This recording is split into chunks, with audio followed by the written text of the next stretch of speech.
Welcome to another critique session on Art Tutor, the Art Tutor.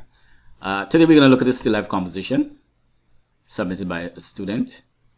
The assignment for this particular, the requirements for this particular assignment was for a student to select at least 4 objects, organize them within a composition, and these objects must be organized in such a way that the students will be viewing them from the below eye level position. It simply means that you're looking down at the objects. And if you're looking down at the object, the perspective of the objects in the composition would have changed. So we're going to look at the 3 stages that was submitted by this particular student, and then we're going to go to the final composition, and we're going to assess it from there to see how successful the student was with its particular composition. So that's stage 1. This is stage 2. And this is stage 3. So we're going to stop here. Now,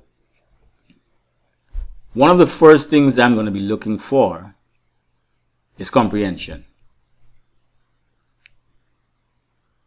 And we can see the 4 objects.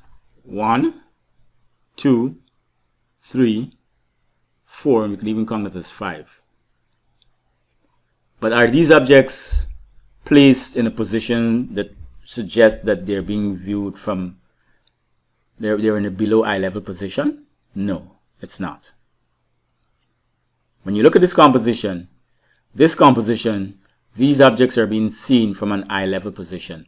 And in the assignment given, the instruction was very clear.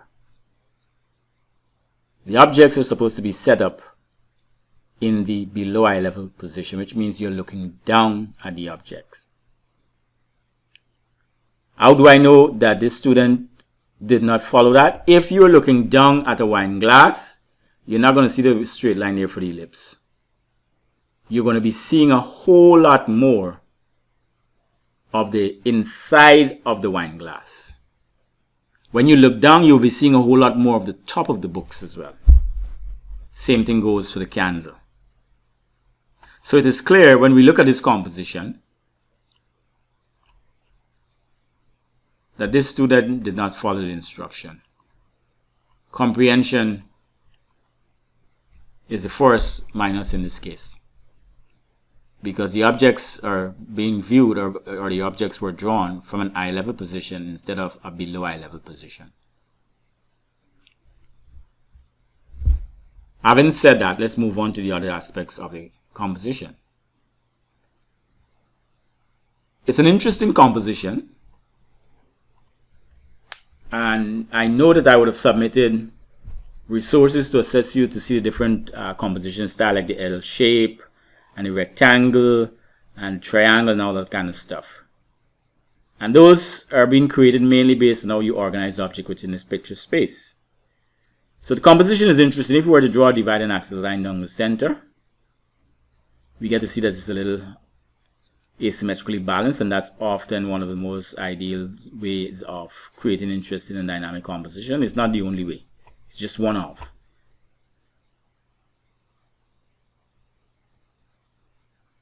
Can I see the areas of dark? Yes, I can see the areas of dark. Can I see the areas of cast shadow? Yes, I can see areas of cast shadow, as in the case of the cast shadow from the pipe, cast shadow from the book resting on the other book, the cast shadow from this book onto the surface. I can see that.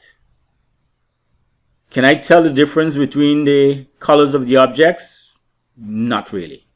I notice the dark wine or dark liquid in the wine glass. But based on what I'm seeing, the pipe and the books and the candlestick seem to be all the same tone or the same color. And that's not supposed to be. The closest object to us in this composition is the pipe, this part of the pipe. And therefore, the shadow in this area is supposed to be stronger than the shadow here and the shadow here, because this is closest to us. We're looking at how you represent space using your values. And when you look at how the values have been used in this instance here, there are some contradictions in terms of it mirroring where the objects are within the picture space. Because if this is closest to you, it's supposed to be a little more dark. Objects that are closest to you are more detailed, and the tones that you find on them are often more intense. So your areas of dark and your areas of light are supposed to be strong as compared to the book, the wine glass, and the candle. And I'm not talking about the reflective light on the wine glass. That's different. But even so, because we are working on a two-dimensional surface and we are creating the illusion of distance, even though this is an highlighted area, it's going to be a stronger light than the lighted area, you should tone this down because it's in the background. And based on what I'm looking at in terms of how you organize your composition, the wine glass is the furthest thing away from us. Well, in terms of object, that's going to be followed by the background.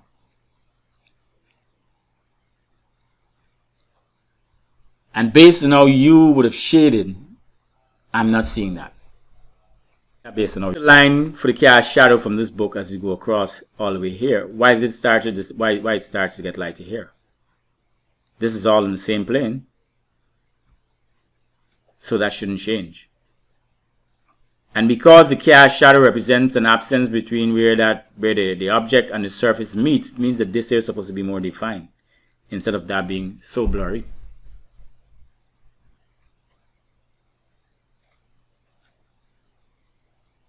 What I'm also looking at too, I'm kind of struggling to understand the source of the light. Not the source, the direction. Because it's suggesting, based on what I'm seeing, how the shadows have been used, that it's suggesting that it's coming from directly above, down this way. But when we look at the candle stick, there's some inconsistency there.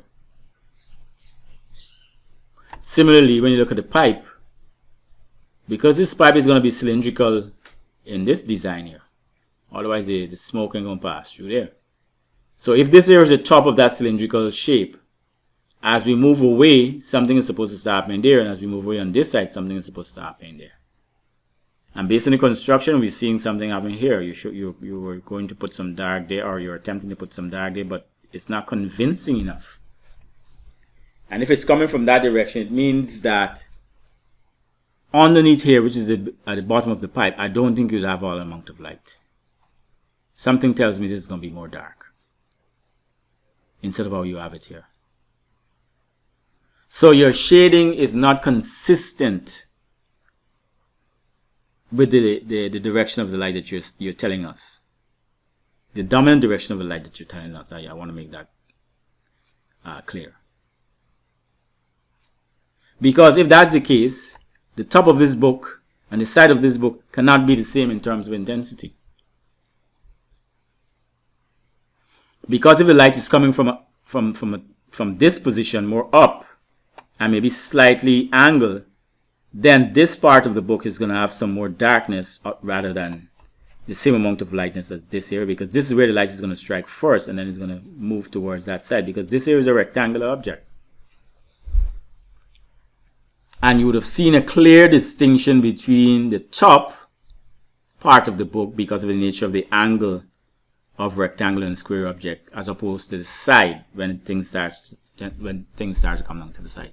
I'm not getting that when I look at your work. If we zoom in and we look at the candle, which is a cylindrical object, we're going to see some of the same issues. If you're saying, based on how you use your tone, this is where the shadow or the dark area is on the candlestick, and we can see that here too, how come you have a dark outline here, a dark contour line here, and up top there? Because if the light is coming from above, all of this here will be affected by direct light. At the back here is where you should have had this dark line. That's where it's supposed to be, based on what you're saying, or what I'm assuming is the direction of the light.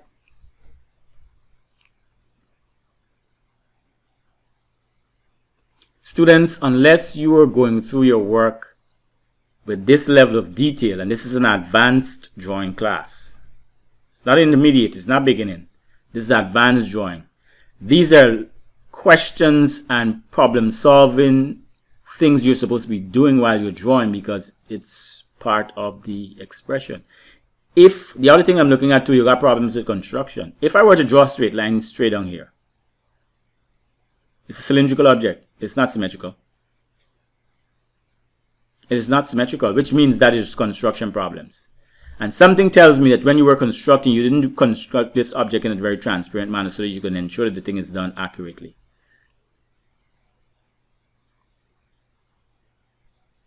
Is the textural quality of the candle the same as the flame? Because that's what your shading is saying. And it is not. Flames, in terms of feel and texture, is going to be different from the wax, the hardened wax of the candle. Different from that of the metallic surface, because you're suggesting that it's metallic based on the kind of the way the lights are striking the candlestick. It's different. If the light is coming from above position, then the darkness here is going to be a little more intense, or a little more, not necessarily intense, but a little more defined, because this is further away. Definitely more defined. Not getting that. So when you fail to pay attention to the fundamentals of drawing, looking at this from a first glance, you might then think, wow, it's a good composition. But when you start breaking it down and you start analyzing it with the fundamentals of drawing, you see you got a lot of problems. And at an advanced level, we have to address these problems. We cannot ignore these problems. This is a traditional still life composition. If it were more conceptual or symbolic, that would have been a different thing. But this is a traditional composition, still life composition. When I look at your wine glass, I do not get that cylindrical feel of you coming from around, coming to the front where you meet the highest point, and then you disappear towards that side. I don't get that. And the way you use your tones is what would have done that for you. Because this line that indicates the level of the liquid in the glass, it's not curved enough based on what you are showing us here with the nature of that wine glass. And how do I know that? Look at your shape here. This goes all the way around. So if you have this big belly or this big curve here, why does it seem to be so straight here? When this here is supposed to mirror this, which means that the curve is supposed to be a little more steep with that liquid. Not so shallow. These kind of things happen when you have poor construction.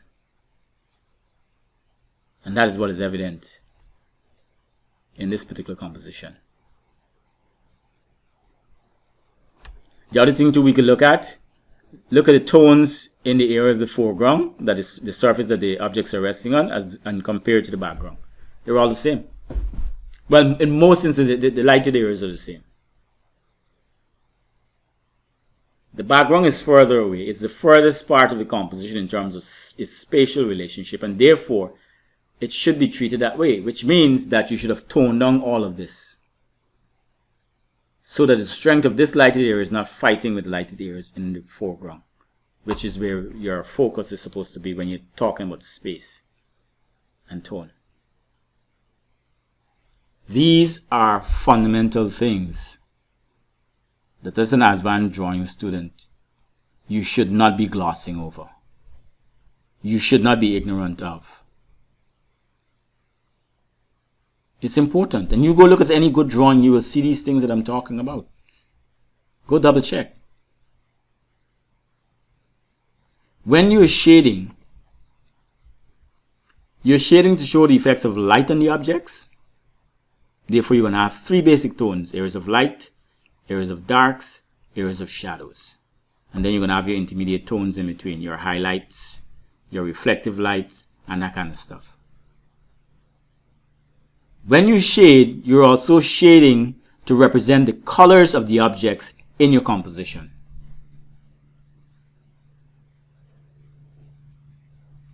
But yet still, there's a whole lot of similarity between your pipe and your candle and your book and the foreground and the background.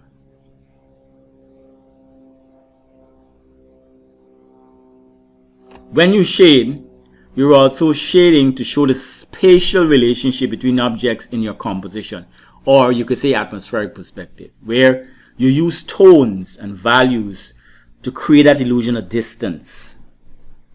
The pipe is the closest thing to me, the glass is the furthest away from me. The strength of the tones that I use on the pipe would not be the same as that as I use on the glass, because the glass is further away.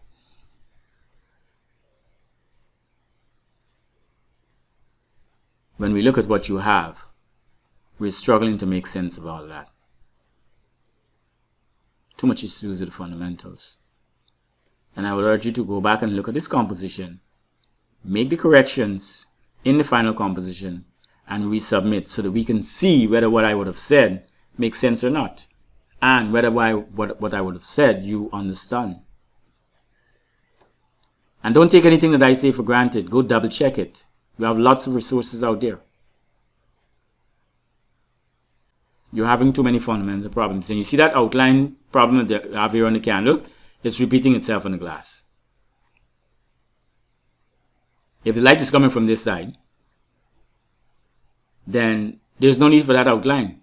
If you had put that tone for the background and tone it down, that would have stand out by itself. The juxtaposition of a dark tone next to a light tone is what's going to create that configuration, and then you don't need a contour line. When you come to the dark side of the glass, maybe that's when you're going to need the contour line. In some areas, not throughout. Go look at how lines are used to express volume, to express shape, to express form. Go look at it in the good drawings and you'll see. That's how you have to be thinking at an advanced drawing level. I hope that I would have said something here that allows you to go back, rethink, reevaluate, and make the corrections to strengthen your work in the future.